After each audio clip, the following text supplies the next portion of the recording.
Hello everyone, how are you all? I hope you all are fine. I welcome all of you on the official YouTube channel of Exam View, myself Shasta. So guys, exam nazdeek aa rahe hain and you have to focus on your preparation because you all know that it's high time and you have to utilize it, my dear. And if you are searching for the best platform on YouTube that will prepare you for all kinds of HP exams, then you are in the right place. Please visit our channel playlist. Hope you'll be benefited. So today we'll discussing some important year questions and along with them the previous year question paper of HPSSC clerk exam. So without any further delay, let's get started.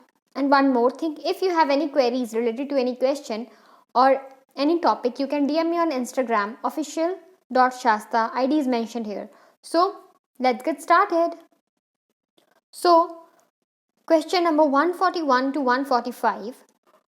So choose the most appropriate word out of the four options A, B, C and D to fill in the blank. ठीक है, आप लोगों को चार options दिए हैं, आपको एक अप्रोप्रिएट वर्ड चूज करना है और इस ब्लैंक में जो है वो फिल करना है. So 141, Ravi is married dash a cousin of mine. Ravi is married dash a cousin of mine मतलब रवि की शादी हुई है मेरे एक कजन के साथ. ठीक है, मेरी cousin sister you can say. So Ravi is married dash a cousin of mine में क्या लगेगा, जल्दी बताइए. प्रेपोजिशन कौन सा लगेगा? With, to, along with, of. Yes, जल्दी बताइए. मेरे भाई की कजन भाई, मेरे रवि की शादी मेरे कजन भाई से हुई है. ओके, कजन भाई यू कैन से, है ना. सो कजन भाई से हुई है, से क्या होता है? To. Okay, so Ravi is married to a cousin of mine. Ravi is married to a cousin of mine. Got it. Next, conversation was carried on dash whispers. Conversation was carried on dash whispers. Yes, on, by, away, in. कौन सा लगेगा, जल्दी बताइए. Here you have to be particular about the rules. यहाँ पे तुम्हारी sense और ये जो तुम्हारे होते हैं ना सो कॉल्ड तुक्के, वो नहीं चलेंगे. Okay. Conversation was carried on dash whispers. On, by, away, in. Yes, in. Conversation was carried on in whispers. अब ऑन और यहाँ पे अगर इन लगा है, सो ऑन और जो इन है वो क्या हो गए? Two prepositions. जहाँ पे दो प्रेपोजिशंस यूज होते हैं उन्हें क्या बोलते हैं? Double preposition. ठीक है, डबल प्रेपोजिशन, दो प्रेपोजिशन यूज होंगे एक सेंटेंस में, तो उस टाइप के प्रेपोजिशन को बोलते हैं double preposition. Next 143, with your help I could tide dash my difficulties. With your help I could tide dash my difficulties away, off, against, over. जल्दी बताइए. away, off, against, over. Yes, over is the right answer. Tide over, tide over. अब tide over का मतलब क्या होता है? मतलब किसी डिफिकल्टी को जो पराजित करना, हरा देना. ठीक है, किसी मुश्किल को. ठीक है, या किसी चीज से काबू पाना, मतलब कि कोई चीज खत्म हो जाना है ना, या किसी चीज से जीत लेना है ना. तो इसमें क्या, आपकी मदद से मैं अपनी मुश्किलों से पार पा सका. With your help I could tie over my difficulties. Tide over my difficulties. 144, I shall stand by you dash thick and thin. I shall stand by you dash thick and thin. अभी जो thick and thin है ना, ये एक phrase है. लोकोक्तियां जिसे बोलते हैं, है ना, ईडियम्स होते हैं, मुहावरे. ये है फ्रेज. सो फ्रेज जो है ना, ठीक है, ये इंपॉर्टेंट फ्रेज है. थिक एंड थिन ये आ जाता है कभी कभी आपको. ओके, सो इसका मतलब होता है, थिक एंड थिन का मतलब होता है कि stand by good and bad times. ठीक है, thick means good and thin means bad. ठीक है, मतलब I shall stand by you dash thick and thin मतलब मैं तुम्हारे साथ जो वो खड़ा होऊंगा तुम्हारे अच्छे और बुरे वक्त में. Thick and thin. तो यहाँ पे क्या लगेगा? In, into, about, through. क्या लगेगा यहाँ पे? यस, क्या लगेगा? I shall stand by you through thick and thin. तुम्हारे अच्छे और बुरे वक्त में मैं तुम्हारा साथ दूंगा. Okay, got it. We are proceeding further now. 145, the minister has promised to look dash the matter. The minister has promised to look dash the matter. For the matter मतलब मिनिस्टर ने किसी मैटर को देखना है. ठीक है, उसको उसके पास कोई मैटर आया होगा, ठीक है, कोई प्रॉब्लम आई होगी, तो कोई कन्फ्लिक्ट आया होगा, उसको उसने देखना है, ठीक है। At into for about, yes. अब यहाँ पे मिनिस्टर ने प्रॉमिस किया है कि वो गौर करेगा उस मैटर में, गौर करेगा उस मामले पे, मैटर पे, ठीक है। तो क्या आ जाएगा यहाँ पे, into is the right answer. The minister has promise to look into the matter. Look is always followed by the preposition into. Okay, got it. Next, 146 to 150. Spot the error out of the three sections of a sentence marked as A, B and C if there is no error in the sentence marked D. ठीक है, यहाँ पे आपको section में divide कर दिया गया एक सेंटेंस को, ठीक है। अगर वहाँ पे कोई एरर है तब आप ढूंढिए कि कौन से सेक्शन में एरर है, और अगर कोई भी एरर नहीं है then choose the fourth alternative that is no error. So 146. I am too glad to see you looking well today. I am too glad to see you looking well today. अब बताइए, ए में error है, A section में error है इसमें, कि B में error है, कि सी में एरर है, कि नो एरर? जल्दी बताइए। यस, यहाँ पे एरर कहाँ पे है? ए में एरर है। ए में एरर क्यों है? तो इज द राइट आंसर। ए में एरर क्यों है? क्योंकि कभी भी टू ग्लैड नहीं होगा, टू नहीं लगेगा। I am glad to see you looking well today, ठीक है, समझ गए? Got it. ऐसे ही आपने कोई भी एडवर्ब जो है वो यूज नहीं कर देना है। ये एडवर्ब है टू, TWO, ठीक है। I am glad to see you looking well today. To glad to see you थोड़ा ज़्यादा ऑकवर्ड हो जाती है लाइन, ठीक है। I respect him as he is my father. I respect him as he is my father. तो यहाँ पे क्या लगना है? जल्दी बताइए क्या है, कहाँ पे एरर? यस, बी में एरर है इसमें। यहाँ पे बिकॉज भी हो सकता था, क्योंकि वो मेरे पिता हैं। That's why I respect him. Next, ये मैंने आपको कल भी कराया था, I think. 148. I saw the teacher sitting on a desk in the class. I saw a teacher sitting on a desk in the class. ठीक है, तो यहाँ पे क्या होगा? कौन से में एरर है? ए सेक्शन में, बी में, सी में, या कोई भी एरर नहीं है? यस, बी में एरर है। बी में एरर क्यों है? क्योंकि मैंने टीचर को देखा डेस्क में, एक पर्टिकुलर डेस्क की बात हो रही होगी, डेस्क की जहाँ पे वो बैठे होंगे, है ना, पर्टिकुलर डेस्क की बात हो रही होगी जहाँ पे बैठे होंगे। तो यहाँ पे अ की जगह क्या लगना था? द आर्टिकल जो है वो यूज होना था। I saw the teacher sitting on the desk in the class. Okay, got it. Next, this room is too much small for 6 persons. This room is too much small for 6 persons. तो जल्दी बताइए, this room is में A section में गलती है, B में, सी में और डी में? जल्दी बताइए। यस, कहाँ पे गलती है? बी में। यहाँ पे मच नहीं लगना था, ठीक है। मच स्मॉल क्यों नहीं लगना था? क्योंकि टू ऑलरेडी लग चुका था, और टू का ऑलरेडी मतलब ये था टू स्मॉल का कि बहुत छोटा है। तो टू मच स्मॉल कैसे है ना? This room is too small for 6 persons. Got it? 150. The murderer was ordered to be hanged by the judge. The murderer was ordered to be hanged by the judge. अब यहाँ पे आपने ये ध्यान रखना है, ये जो सेंटेंस है आपका ये बहुत इंपॉर्टेंट है SSC पॉइंट ऑफ व्यू से भी, ठीक है।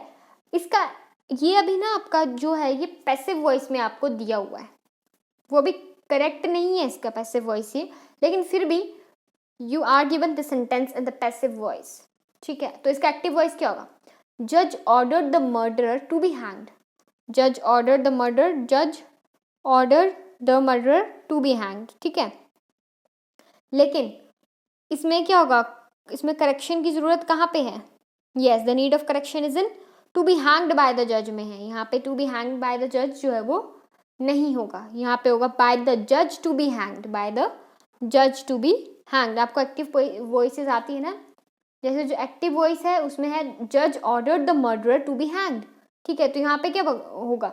The murderer was ordered to be hanged, sorry, हाँ, बाय द जज to be hanged. To be hanged जो है वो आपका हमेशा लास्ट में ही रहेगा। ओके, गॉट इट, समझ आ गया। Next, 151 to 155. Choose the word out of the given 4 options A, B, C and D which is the nearest in meaning to the given word. 151. Abject. Abject word जो है इसका आपने nearest meaning means synonym. ऐसे synonym, ऐसे same, मतलब आपको same इसका भिन्नार्थक और जिसको आप बोल सकते हैं पर्यायवाची शब्द जो आपको ढूंढना है। So abject, cast away mean worthless, grovelling. Abject का मतलब होता है एक्सट्रीम, एब्जेक्ट का मतलब होता है एक्सट्रीम, डिसऑनरेबल जिसको हम बोलते हैं ना, नीचा, डिसऑनरेबल, जिसकी कोई भी इज्जत देने लायक नहीं होता है वो, तो उसका कास्ट अवे होगा नो। कास्ट अवे मतलब क्या होता है, अगर आपको फिर बता दूं, अगर पता ना लगे तो इन चारों के फाइंड आउट करने की कोशिश करनी है आंसर अपने ही एस्टिमेट से, अपने ही जो है अपने हिसाब से, जो भी आप जहाँ पे भी रिलेट कर सकते हैं, you have to relate on that, ठीक है। कास्ट अवे का मतलब होता है थ्रोन अवे, ठीक है, फेंक दिया, रिजेक्ट कर दिया किसी को, ठीक है। मीन आपको पता है क्या होता है, worthless, I think you know that worthless क्या होता है, जिसको जो ऑनर के बिल्कुल भी लायक नहीं होता। ग्रोवेलिंग, ग्रोवेलिंग होता है acting in order to obtain forgiveness and favour, ठीक है, एक्ट करना किसी के सामने ताकि कोई माफ कर दे, है ना, गिड़गिड़ाना किसी के सामने माफी के लिए, वो भी इस तरीके से कि ऐसे लगे कि एक्टिंग कर रहे हैं, ठीक है, माफी के लिए acting, you can say. So cast away पता लग गया आपको, मीन पता लग गया, वर्थलेस पता लग गया, ग्रोवलिंग। और जो एब्जेक्ट है उसका मतलब क्या होता है, एब्जेक्ट का मतलब होता है डिसऑनरेबल, जो इज्जत देने के लायक ना हो, ठीक है। तो इसका सिनोनिम क्या होगा, यस वर्थलेस, वर्थलेस भी सेम होता है, जो कि नीच है, डिसऑनरेबल है, वो भी इज्जत देने के लायक नहीं है, to be disregarded, okay. 152 dearth, dearth का अब ए है आपको अबंडेंस दिया हुआ है, बी स्कार्सिटी दिया है, सी वोग दिया है, डी एंड दिया है। एंड आपको पता है क्या होता है, वॉग क्या होता है, वॉग होता है फैशन, जो भी ट्रेंडिंग फैशन हो, लेटेस्ट फैशन हो, लेटेस्ट स्टाइल हो, उसको बोलते हैं वॉग, ठीक है। स्कार्सिटी आपको पता है किसी चीज की जो है वो कमी हो जाना, शॉर्टेज हो जाना जिसको बोलते हैं, ठीक है। अबंडेंस आपको पता है, अबंडेंस होता है कि कोई चीज लार्ज क्वांटिटी में होना, कोई चीज लार्ज क्वांटिटी में होना। तो डर्थ का मतलब होता है, डर्थ का मतलब होता है कि लैक ऑफ समथिंग, किसी चीज की शॉर्टेज या स्कार्सिटी। तो इसका सिनोनिम क्या होगा, यस स्कार्सिटी जो है इसका राइट सिनोनिम होगा। Got it. 153 पे आपका वर्ड आ गया, ये मेरे को लग रहा है आपने फर्स्ट टाइम ही जो है वो सुना होगा। द वर्ड इज नैदिया, नैदिया, ठीक है। इसको नादर या कुछ ऐसा नहीं बोलना, इसको बोलना है नैदिया, ठीक है। सो इसका आपको दिया height, lowest point, nullify, hopeless. So जो होता है ना ये नैदिया, नैदिया होता है लोएस्ट पॉइंट इन सिचुएशन, ठीक है। Lowest point in situation means किसी सिचुएशन में हो जहाँ पे आप बहुत ज़्यादा जो है वो अनसक्सेसफुल हो रहे हो, ठीक है। The most unsuccessful point in your life और in your situation, in any situation और एनी कन्फ्लिक्ट और इन एनी सर्कमस्टांसेस, उसको क्या बोलते हैं, नेडिया, ठीक है। नलीफाई आपको पता है क्या होता है, नलीफाई होता है वॉइड, ठीक है, मतलब किसी चीज को कैंसिल कर देना, हम बोलते हैं ना nullify the effect of this, मतलब cancel the effect of this. So समझ गए, आपको पता है। बाकी होपलेस क्या होता है, तो जो है आपका है नहीं दिया, इसका क्या होगा, लोएस्ट पॉइंट, इसका क्या होगा right answer, yes lowest point. Got it. 154 replenish, replenish का क्या है, to spread around, to indulge, to fulfil, to provide a new supply for. Yes जल्दी बताइए, रेप्लेनिश का क्या मतलब होता है, रिस्टोर करना, रिस्टॉक करना जिसको बोलते हैं, ठीक है, भरपाई करना या भर लेना सब कुछ, रिफिल करना, है ना। समझ लो कोई चीज़ खत्म हो गई है तो हम बोलते हैं रिफिल द सिलेंडर्स, है ना, गैस सिलेंडर्स। और हम बोलते हैं कि ये चीज़ खाने की खत्म हो गई तो रिस्टॉक द ग्रेन्स और कुछ भी, है ना। तो रिप्लेनिश का मतलब होता है रिस्टॉक या रिस्टोर या रिफिल, ठीक है। तो टू फिलफिल भी नहीं होगा इसका। इंडल्ज आपको पता है किसी चीज़ में जो है बिल्कुल इंडल्ज हो जाना, उसमें ही लीन हो जाना। टू स्प्रेड अराउंड आपको पता है फैलाना, तो इसका क्या होगा, to provide a new supply, जो न्यू सप्लाई का रिस्टॉक होगा, रिस्टोर होगा, रिफिल होगा, उसको क्या बोलते हैं, रेप्लेनिश। रेप्लेनिश का कभी कभी जो है वो आपको सिनोनिम में ये भी लिखा आ सकता है कि रिस्टोर, रिस्टॉक, रिफिल, इनमें से कोई, ठीक है। तो रेप्लेनिश का है वो, okay got it. Next 155 zest, energy, weakness, gain, gusto, ठीक है। तो जेस्ट का क्या होता है, एंथुसियाज्म। एंथुसियाज्म क्या होता है कि किसी चीज़ को करने में ना मज़ा आता है, जब किसी चीज़ को करने में न्यू होप आपको फील होती है, या यू कैन से बहुत ज़्यादा जो इंजॉयमेंट की फीलिंग आती है किसी चीज़ को करने में। जैसे मैं बोलूँ enthusiasm in doing something, enjoyment, ठीक है। जैसे बच्चे हैं तो छोटे बच्चों को खेलने में मज़ा आता है, ठीक है, they feel enthusiastic while playing, है ना, ऐसा बोल सकते हैं। तो जेस्ट वाले क्या होता है, जेस्ट का मतलब होता है वीकनेस, गेन, गस्टो, एनर्जी। बताइए सिनोनिम क्या है इसका, yes gusto is the right answer. Gusto का मतलब होता है फुल ऑफ एंथुसियाज्म, ठीक है, पॉजिटिव वाइब से भरा होता है, ठीक है, और अच्छा लगता है जो चीज़, ठीक है। Got it. इतना आ गया ना आप लोगों को समझ, जल्दी बता दीजिए मुझे। Got it. सो आ गया समझ? Very good. So 156 to 160, choose the most appropriate option of the four options A, B, C and D which indicates the meaning of the given idiom or phrases. ठीक है, idiom or phrases. Idiom you all know that idioms are मुहावरे and phrases are लोकोक्तियाँ. Okay, आपने पढ़े हैं I think, Hindi में अच्छे से aware कराते हैं इनसे, इंग्लिश में आई डोंट थिंक सो कि कराए जाते हैं ये अच्छे से, बस लिखवा दिए जाते हैं 5 to 10, लेकिन हिंदी में आपको ज़्यादा लिखवाए जाते हैं बिकॉज हिंदी ग्रामर में जो है वो ये चीज़ें जो है वो आती थी आपको 10th तक की. All know that. So 156, to rule the roost. To rule the roost ये एक ईडियम है, मीन्स ये एक मुहावरा है. ठीक है, इनको आपने ये जो जितने भी 5 कराने वाली हुए इनको याद कर लो. ठीक है, किसी ना किसी टेस्ट में आपको मिल जाएंगे ये अब आगे. Okay, to rule the roost. A, to measure the height of something, to measure the depth, to strike with a stick, to dominate. To rule the roost, rule से आपको पता लग रहा है रूल ही क्या होता है. जो रूलर जो होता है, जो डोमिनेटिंग पर्सनैलिटी होती है जिसकी, ठीक है, जो कि रूल करता है, तो इसका आप यहीं से आइडिया लगा सकते हैं कि इसका क्या होगा, डी होगा. वेरी गुड, डी होगा. इसका मतलब होता है, इस इडियम का मतलब होता है to have the most control. ठीक है, सबसे ज़्यादा कंट्रोल होना, ये रूल वर्ड से ही पता लग रहा है. To dominate. ठीक है, कुछ वर्ड्स, कुछ इडियम और फ्रेजेस ऐसे होते हैं जिनके जो वर्ड्स दिए होते हैं उसमें से आप आइडिया लगा सकते हो कि कौन से वर्ड से जो है वो पता लग रही है चीज़ें. 157, brown study. Brown study, brown study. अब स्टडी करते वक्त इसको ऐसे याद रखो कि स्टडी करते वक्त आप लोग क्या होते हैं, खोए होते हैं ना अपने ख्यालों में, है ना, खोए होते हैं ना आप लोग, खोए होते हैं कि ये करना है, ये वाली बुक पढ़नी है और ये मटेरियल पढ़ना है ना. मेरे को पता है आप लोग जो है वो खोए होते हैं. Brown study. ठीक है, आप लोग खोए होते हैं. Got it. तो इसका क्या होगा, to study sincerely, deep in thought, to study uselessly, practical advantage. Uselessly तो स्टडी होगी नहीं ना कोई भी, तो ये तो आपको वैसे पता लग रहा है. To study sincerely, brown study ऐसी होगी. ब्राउन स्टडी जरूरी फिर इसका ब्राउन रखना था, वाइट स्टडी कर लेते. वाइट जो होता है आपको लोगों को पता है, पीस का, सिंसियरिटी का जो होता है वो एक मार्क होता है, सिंबल होता है. सो तो जरूरी फिर इसका नाम ब्राउन स्टडी रखना था. तो ब्राउन स्टडी ये इसीलिए क्योंकि इसका मतलब है डीप इन थॉट, क्योंकि जब आप लोग जो है वो कोई चीज़ पढ़ रहे होते हैं तो आपके जो थॉट्स होते हैं वो क्या होते हैं, डीप होते हैं. गॉट इट, आपके थॉट्स होते हैं डीप. 158, तो इसका है डीप इन थॉट. 158 क्या है अब, टू बी इन डोल ड्रम्स. टू बी इन डोल ड्रम्स. अब इससे ही पता लग रहा है आपको, टू बी इन डोल ड्रम्स. डोल ड्रम्स जो होते हैं ना वो होते हैं जब आप डिप्रेस्ड फील करते हो, डल फील करते हो. ठीक है, डिप्रेस्ड, डी से डोलडम, डी से ही depressed. Got it. So a, to be in low spirits, to praise loudly, to be within indoors, to be in a crisis. ठीक है, क्राइसिस तो है नहीं कोई भी, कमी वगैरह है ना, विद इन इंडोर्स भी नहीं होगा, प्रेज लाउडली होगा क्या, to be in low spirits. बताओ 158 में कौन सा होगा. यस, ए होगा, to be in low spirits. मैंने आपको बताया डोलड्रम्स वो चीज़ होती है जब हम डिप्रेस्ड फील करते हैं, डल फील करते हैं.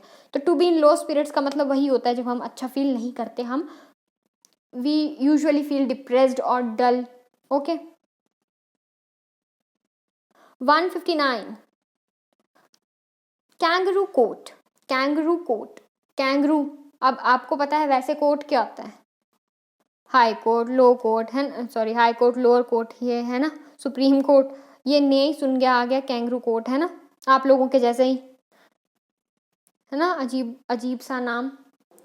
तो आप लोग भी तो कैंगरू ही हैं, इधर उधर उछलते रहते हैं, कभी इधर जा रहे हैं, कभी ये ग्रुप ज्वाइन करें. एक जगह रहिए और एक चीज़ पे फोकस कीजिए. अगर आपके पास जो बुक है उस पर फोकस कीजिए, जो आपके पास सिलेबस है, आपके पास मटेरियल है, उस पर फोकस कीजिए. अगर आप सारा ग्रैब करना चाहेंगे तो ऐसा नहीं होगा माय डियर, आप सारा नहीं ग्रैब कर पाएंगे. जो चीज़ आपके पास है, जो आपके पास अवेलेबल चीज़ें हैं, जो भी टीचर्स हैं जो भी हैं उनसे पूछे, कंसर्न टीचर से, तभी आपको पता लगेगा. वरना कैंगरू की तरह इधर उधर उछलते रहोगे, है ना.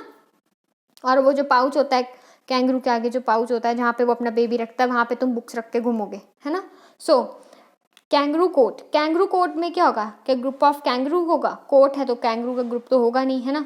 द यंग कैंगरू भी नहीं होगा, वो तो पाउच में रहता है. Unofficial court, unofficial estimate. अब कैंगरू कोट जो है, एक होता है ऑफिशियल कोट. ऑफिशियल कोट आप लोगों को पता है क्या होते हैं, supreme court, high court, lower high supreme, है ना, ऐसे होते हैं ना. लेकिन ये तो देखो अजीब ही कोर्ट है, ऐसा तो कोर्ट का नाम सुना नहीं. तो ये क्या हो सकता है, एक अनऑफिशियल कोर्ट. क्या होगा ये, अनऑफिशियल. ऐसे आप लोगों ने जो है वो तुक्का मारना है. अगर आपको करना ही है ऐसे, अगर याद नहीं होते हैं सारे तो ऐसे आपने थोड़ा बहुत आइडिया लगा लेना है, ठीक है। तो ये एक ऐसा कोट होता है kangaroo court, in which principles of law and justice are disregarded, ठीक है। अनऑफिशियल कोर्ट जिसको मॉक कोर्ट भी बोलते हैं, MOCK भी आ सकता है कभी इसका लिखा हुआ, तो आपने कंफ्यूज नहीं होना है, वही होता है। और इसका वैसे तो मैंने आपको बता दिया अनऑफिशियल कोर्ट तो होता ही है। तो ये ऐसा कोर्ट होता है जिसमें जो रियलिटी में लॉ और प्रिंसिपल्स होते हैं ना जस्टिस वगैरह के, उनको कोई इज्जत नहीं दी जाती है, अपना ही होता है, ठीक है। 160 to keep the pot boiling, to keep the pot boiling, to maintain interest, to show anger, to heat, to do experiments। बताइए to keep the pot boiling में क्या होगा? To maintain interest, to show anger, to heat, to do experiments। to keep the pot boiling। अब किसी चीज को अगर हमने pot को जो है, अगर आप इससे समझिए इस लाइन से, अगर आपको नहीं पता लगता, अगर आपने एक पॉट है, ठीक है, उसको बॉयल ही कर, समझ लो कि आपने फायर जलाई हुई है, ठीक है, फायर है आपकी, उस पर आपने कोई जो है वो पॉट रखा हुआ है सपोज, ठीक है। अब वो पॉट तभी बॉइलिंग रहेगा जब फायर होगी नीचे, ठीक है। जब तक फायर नहीं होगी तब तक वो पॉट जो है वो बॉइलिंग पे कैसे रहेगा? उसके अंदर का जो मटेरियल है वो बॉईल कैसा करता रहेगा, बॉईल कैसे करेगा? अगर फायर ही नहीं होगी नीचे से, मैं अगर आग को जो है वो बुझा देती हूँ, ठीक है, तो कैसे पॉट जो है वो बॉईल करेगा? अब धूप में तो करेगा नहीं बॉईल, है ना। To maintain interest, to show anger, to heat, to do experiments. जल्दी बताइए इसका क्या हो सकता है? To keep the pot boiling. अब देखो, अब मुझे क्या देखना है इस पॉट में? मुझे इस पॉट में देखना है कि बस ये आग बुझनी नहीं चाहिए, क्योंकि अगर ये आग जो है वो अगर बुझ जाती है बाय चांस, तो मेरा पॉट जो है वो बॉईल होगा ही नहीं ना। उसके अंदर जो मटेरियल है, ठीक है, जो फूड है, वो तो बॉईल ही नहीं होगा। तो मुझे क्या मेक श्योर करना है कि ये जो फायर है ये जलती रहे, फायर जलती रहे। तो फायर जलाने के लिए मुझे अपना इंटरेस्ट यहाँ पे शो करना होगा। I have to show interest, ठीक है, इन लिटिंग द फायर, ठीक है। तो जो फायर कंटिन्यू करने के लिए मुझे इंटरेस्ट शो करना होगा। तो to keep the pot boiling का मतलब क्या होता है कि टू मेंटेन इंटरेस्ट। तो इसका ए ऑप्शन सही है, टू मेंटेन इंटरेस्ट।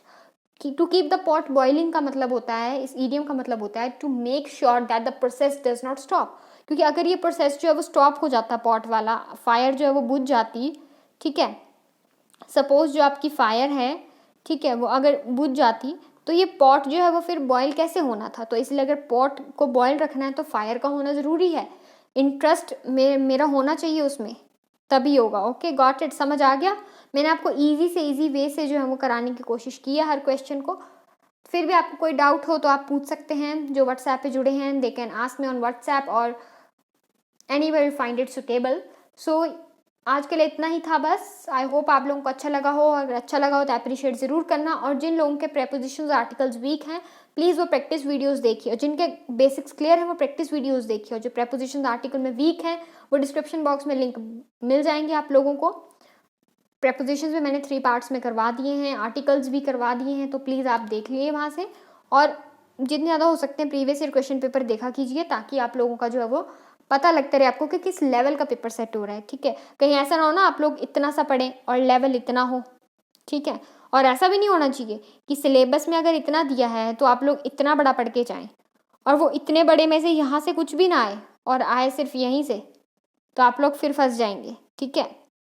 इसलिए लेवल उतना रखिए जितना आपके एग्जाम्स में पूछा जा रहा है। So it's very important that you have to check the level of any exams. और लेवल कहाँ से चेक होगा? By only going through the previous year question papers of that particular exam. Okay, so it's enough for today. I hope you like the video. Don't forget to like, share and subscribe. Bye, take care, stay safe and learn with me. God bless you all.